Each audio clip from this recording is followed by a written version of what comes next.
today's spooky spot, we're going to be having a look at the Neca Ghostbusters Series 1. We're going to be looking at one of the terror dogs, Vinz Clortho, featuring light up eyes and 9 points of articulation. I've had these for a while, something that I've wanted to review for a while.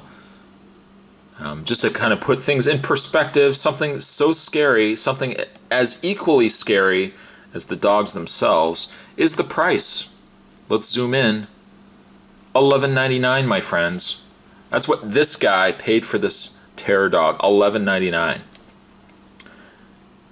Now, if you go to on eBay looking up these dogs, they're a lot more than $11.99, my friends. And the price will scare you. Ha ha ha ha. Anyways, packaging, we've got a picture of the terror dogs up the top corner there. My cat is pawing away at the box over there. Hey! Hey! I'm trying to do a review, mister. I'm trying to do a scary review and you're throwing off my scareness. Hey! He's so cute. I can't get mad at him. The packaging features both the terror dogs up at the top there. The Ghostbusters logo, Series 1. Again, light up eyes. On the back, Zuul Terror Dog and Vinz Clortho Terror Dog. Zuul is a demigod who was worshipped around 6000 BC by the Hittites, the Mesopotamians, and the Sumerians. Zuul is the minion of Gozer. Zuul is the gatekeeper and resides in the Temple of Zuul, awaiting her sub-creature, the Keymaster. Vinz Clortho is the Keymaster of Gozer. Zolgus Zydrahar, Lord of the Subulia. Vince is waiting for the sign of the Traveler, who will come in one of the pre-chosen forms, and he is in constant search for the Gatekeeper. I can't think of many movies where they come up with such confusing names, such hard to say names as Ghostbusters. The other figures you can get in the Series 1 of Ghostbusters from NECA, we've got the 15-inch Stay Puft Marshmallow Man, we've got Gozer, we've got the 2 Terror Dogs, and Slimer. These are relatively old, and just in case you're wondering, these are from 2004. But I have been definitely looking forward to getting these guys reviewed. Figured why not, let's review it during Halloween. You have to have something Ghostbuster related during the month of Spottober.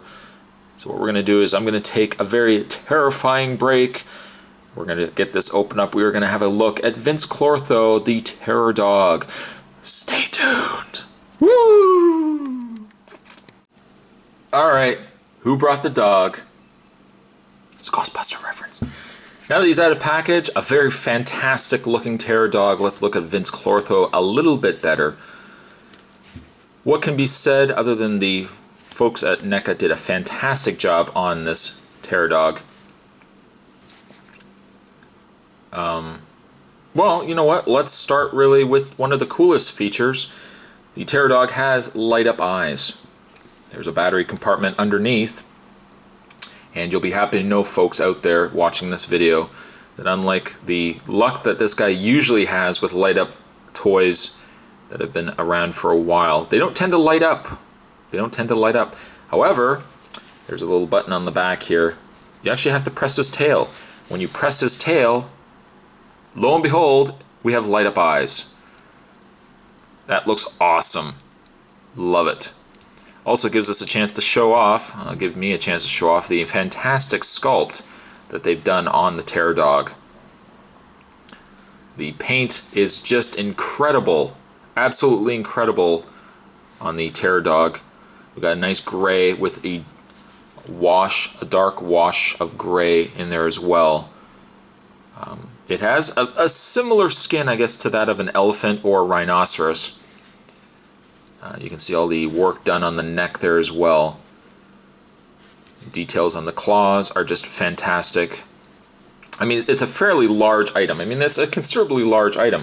So much so, I'm sure somebody will ask me down below, hey Spot, really, how big is he? Well, you know what? We'll bring in a good comparison for you guys. I'm going to bring in Ray's stance. I really should have brought in Peter Venkman. That probably would have made a little more sense, but there we go. Give you guys just a scale comparison. I guess scale-wise, they're about right. They're about right to that of the Mattel figures. Just move Ray out of the way here. The mouth does open on the Terror Dog. Now, one would almost assume that this Terror Dog, the Vinz Clortho, is the same as the other Terror Dog. There are actual differences between the two. You guys will actually be able to see. I'll do the review of the other one and I'll do the comparison as well. But the face is just outstanding. Now, granted, this is a 7-year-old toy. This is a 7-year-old sculpt, and yet it holds up very well, I think, to the stuff that we see nowadays.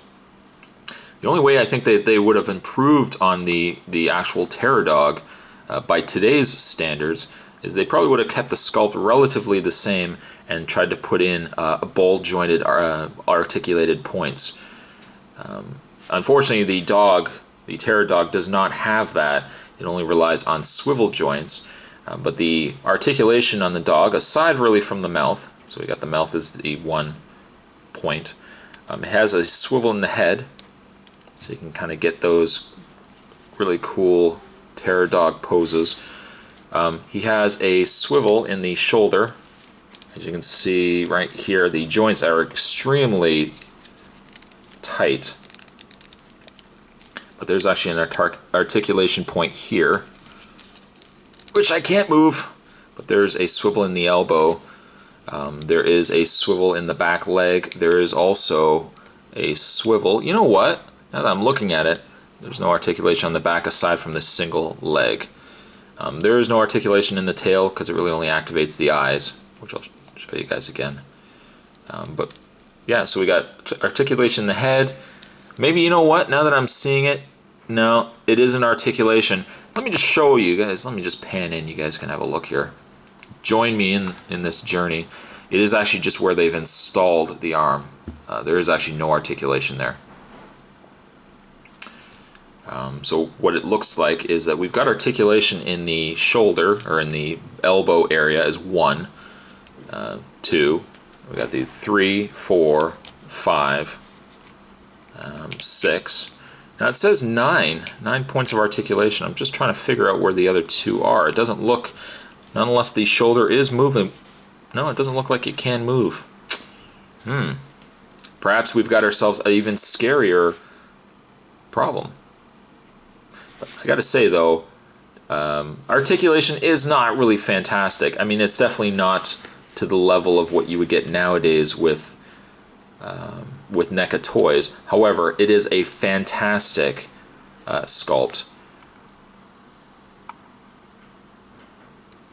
Now, it seems to me like it's very unlikely Mattel, I think that Mattel's lost the license, or they've stopped making the Ghostbusters toys.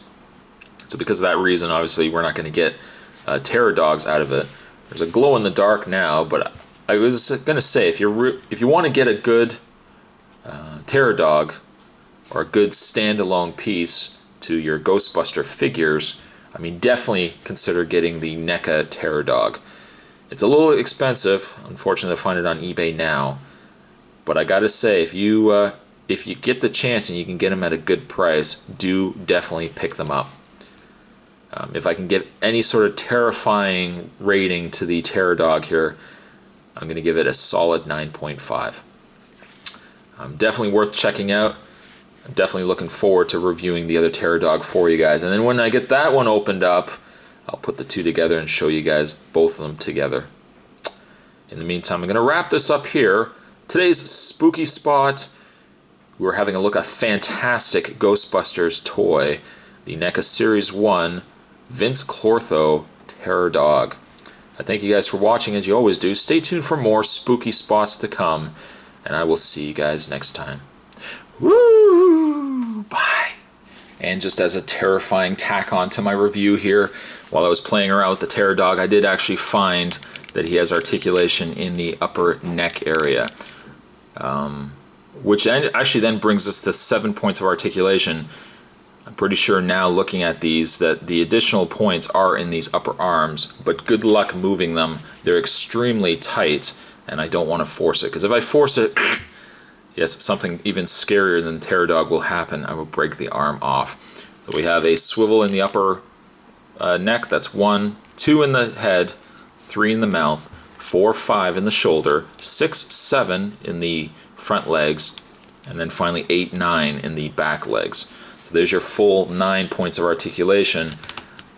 A shame really that I can't get the arms to move, but you know what? Again, I'm not going to risk damaging and breaking such a fantastic toy. I'll just throw this on here on top of this review for you guys, show off. Get another bit of articulation. Good? Yes? Alright, I'll see you guys later. Bye.